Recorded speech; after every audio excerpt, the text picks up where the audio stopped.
He had a journal full of future plans. I flipped through it. Every page mentioned her name, not mine. I took a photo, framed it, and hung it in the hallway. His face went pale when he saw it. I met Jake during my sophomore year at the University of Michigan in Ann Arbor. He was a charismatic senior, majoring in architecture, with a smile that could light up a room. I was studying English literature, often lost in the world of classic novels and poetry. Our paths crossed at a campus coffee shop, and from that moment, our lives became intertwined. After graduation, we moved to Chicago, settling into a cozy apartment in Lincoln Park. Jake landed a job at a prestigious architectural firm while I pursued a career in publishing. Life was good, or so I thought.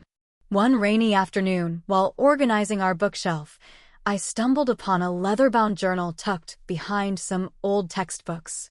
Curiosity got the better of me, and I opened it. Page after page, Jake had meticulously detailed plans for his future, but every plan included her. Not me. Her name was Lily. I recognized it immediately. She was a colleague of Jake's, someone he had mentioned in passing, but never elaborated on. The entries spoke of vacations they would take, the house they would build, even the names of their future children. My hands trembled as I read. The betrayal was palpable. I felt like a character in one of the tragic novels I so often read. That evening, I confronted Jake.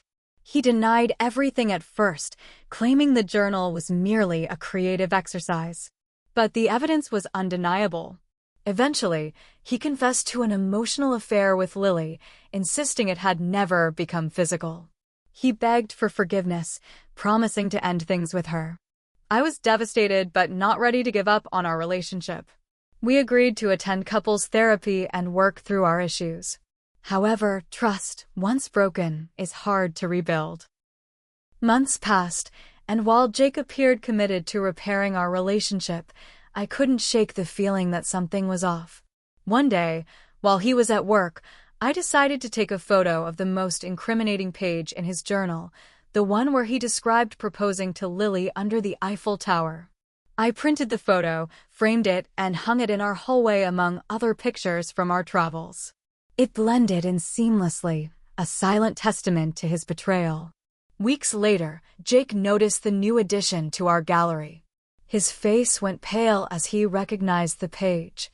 He looked at me, eyes wide with shock and guilt. "Why would you do this?" he asked, voice trembling. "To remind you," I replied calmly, "of the future you planned without me." He had no response. The silence between us spoke volumes. That night, I packed my bags and left. I moved back to Ann Arbor, finding solace among old friends and familiar surroundings. I started writing again, channeling my pain into prose. Eventually, I published a novel inspired by my experiences, which resonated with many readers. Jake reached out several times, but I never responded. Some wounds are best left to heal without reopening. Years later, I heard that Jake married Lily. They had 2 children and moved to a suburb outside Chicago. I felt no bitterness, only a sense of closure.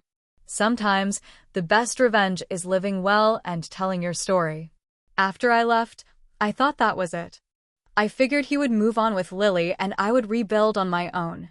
I was staying with my sister in Ann Arbor, sleeping in her guest room, trying to stay quiet at night because I cried almost every time I was alone. But it helped to be away. At least that's what I told myself. 3 months passed. I started freelancing. I walked around the old neighborhoods I used to love when I was in school. Slowly, the fog started to lift. I started to laugh again. Even started flirting a little with a barista at a local cafe. Nothing serious. Just a smile and a few jokes. It felt good, though. One morning, I got a package. No return address, no note. Just a medium-sized box, taped up in a rush. I opened it, and inside was the frame I had left on the hallway wall, the one with the photo of his journal page. The glass was cracked, and someone had written over the photo in black marker, "You never understood what it meant." My stomach dropped. My sister saw my face and asked what was wrong. I just said it was something from an old friend.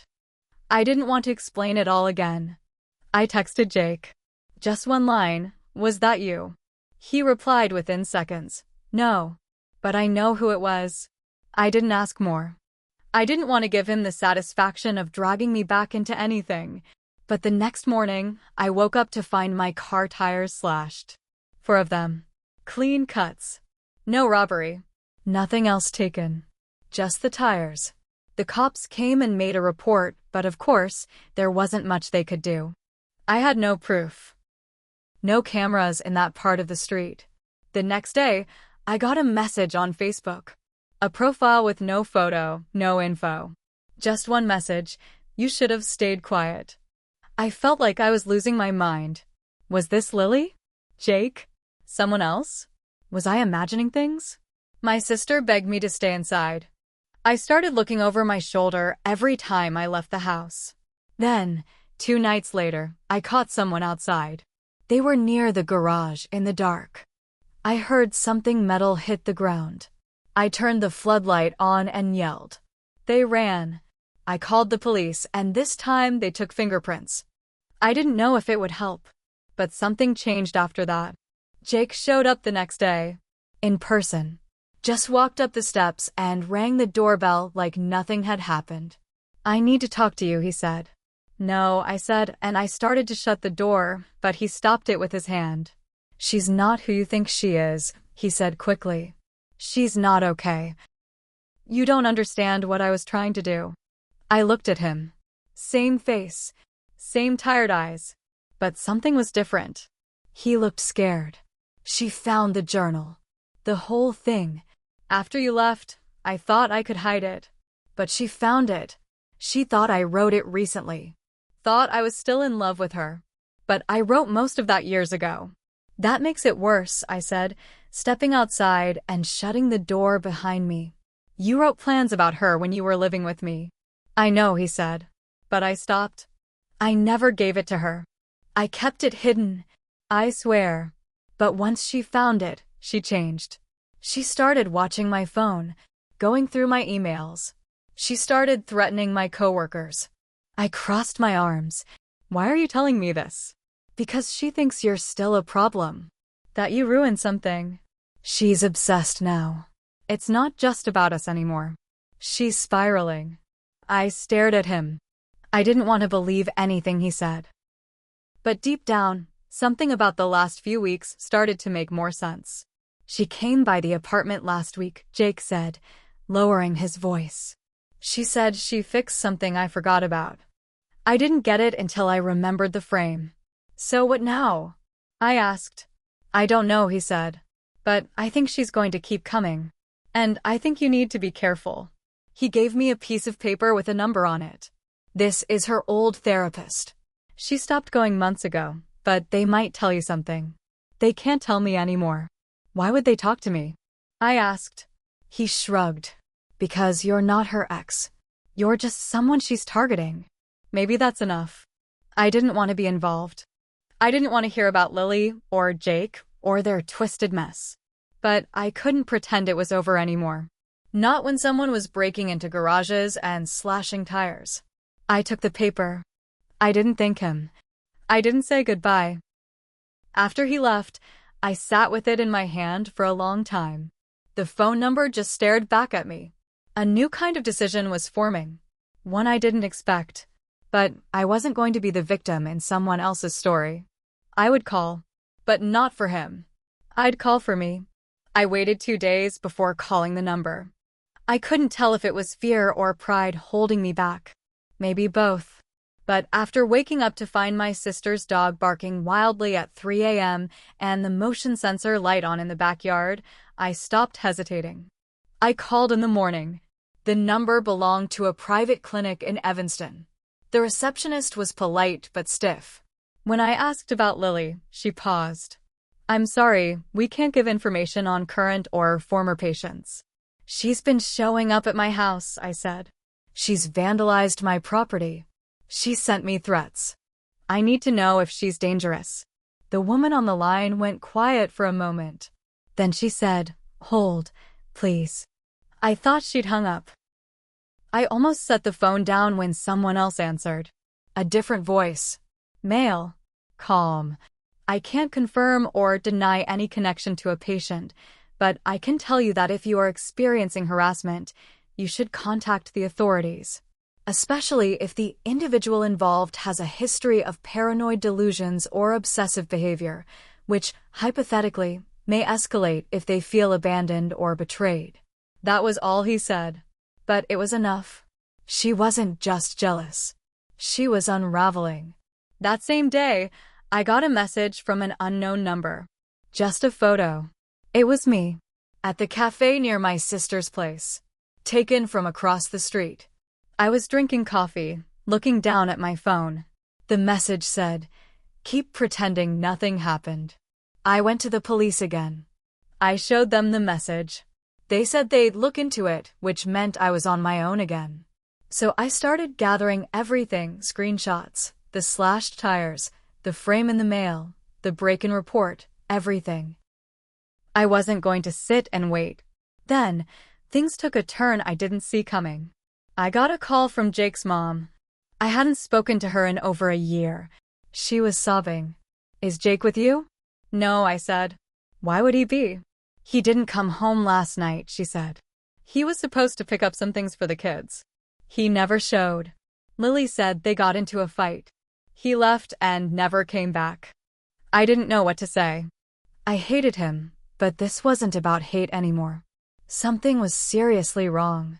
That evening, I went to the apartment we used to share in Lincoln Park. I didn't even know if he still lived there. The door looked the same. I knocked. Nothing. I knocked again, louder. No answer. I turned to leave, but then I saw a woman watching me from the hallway window in the apartment across. She opened the door a crack and said quietly, "He left a few hours ago." With a suitcase. Alone. She shook her head. She was with him. Blonde. Angry. They were yelling. I called his phone. No answer. Then, for whatever reason, I checked my mailbox when I got back to my sister's. I don't know why. Maybe habit. Maybe gut instinct. Inside was a small envelope. My name. No return address. Inside, a Polaroid. It was the page from the journal again, but this time, Lily had written all over it in red ink. "I built everything. You stole it. You'll see what love really costs." That night, I didn't sleep. I just sat on the floor, every light in the house on, door locked, kitchen knife next to me. And then the worst happened. The next morning, I got a call from a blocked number. It was Jake. His voice was raspy. Panicked. "She locked me in the basement," he whispered. "I don't know where I am. I think it's a cabin. Somewhere remote. My phone's dying. Please help me." The line cut. I stared at the phone. My heart wasn't even beating at that point. I had no idea where he was. I had no idea if it was even real. But I knew one thing. Lily was no longer just a problem between exes. She was dangerous. And this wasn't over. I called the police right after Jake's call cut out. Gave them everything. The voicemail. The journal. The photos. The threats. They opened a missing persons case, but they didn't seem to take it as seriously as I needed them to. One officer said, "Could be he just left on his own." I looked him dead in the eyes and said, "He said he was locked in a basement." They said they'd do a wellness check on Lily. That wasn't good enough. I didn't sleep again that night. The fear turned into rage. This woman had sent me messages, slashed my tires, broken into my property, sent my own ex's journal page to my house twice, and now maybe kidnapped the man she said she loved. I got into my car the next morning with every intention of finding her. I drove to her address, the one Jake's mom gave me when she was panicking. A nice two-story in a quiet neighborhood near Winnetka. Neat bushes, painted shutters. You'd never know something dark was going on behind that front door. I parked 2 blocks away and walked. No cameras on the house. No car in the driveway. I stood across the street for almost an hour. Nothing moved. And then I saw it, curtains on the second floor shifted. Someone was watching. I didn't go to the front door. I walked around the back. The fence wasn't locked. The backyard was too quiet. The grass was dead in patches. There was a shed with a rusted lock that didn't fit right. I pulled it open. Empty. But behind the shed, I saw the trapdoor, almost hidden under a pile of firewood. Who built a basement with an outdoor entrance? I moved the wood and pulled the door. It was heavy, but it opened. Cold air hit my face. Jake. I called down. No answer. Just silence. I stepped inside with my phone flashlight. It smelled like mold and dust. The floor creaked. Then I saw him. He was tied to a metal pipe, duct tape around one wrist and part of his mouth. His eyes went wide when he saw me. I rushed over and ripped the tape off. "She's gone," he whispered. "She went to your sister's house." My chest locked up. I pulled out my phone. 10 missed calls. All from my sister. I untied Jake, grabbed him by the arm, and pulled him up the stairs. We drove fast. Barely spoke. Every second felt like an hour. When we got there, my sister's front door was open. The living room was wrecked. A broken vase. Couch cushions slashed. My sister and her dog were fine, but shaken. Lily had broken in and demanded to know where I was. She thought I was keeping Jake from her. My sister said she screamed, cried, said she was fixing what I ruined. Then she ran out when the dog lunged at her. We called the police again. This time, they took it seriously. 3 hours later, they found Lily. She had crashed her car into a ditch off I-94, just outside of Skokie. She was alive. Barely. In the hospital, she screamed for Jake. Said he was the love of her life. Said I stole him. Said I was a liar and a manipulator. They had to sedate her. Jake was shaken, quiet. He apologized a lot. Too much. He kept saying he didn't know she was unstable. He swore he didn't mean to hurt anyone. But I wasn't innocent either. I had stayed when I knew I shouldn't have. I had framed that photo to punish him, not heal. I lit the match. I didn't expect the whole house to burn down with it. Lily was admitted to a psychiatric facility under court order. Jake lost his job. His firm didn't want the publicity. His family was a mess. And me? I got interviews, articles, a book deal. People wanted the story. They didn't care about the people. The day the book came out, Jake called me. I let it go to voicemail. He said, "You win. But just remember, you put the match in the frame." I sat with that for a long time. Revenge doesn't feel good. It doesn't fix what's broken. It just gives you something sharp to hold when everything else slips away. But still, I don't regret it. Because now, every time I walk down my hallway, I see that framed page. Glass still cracked. And I remember exactly who we all really were.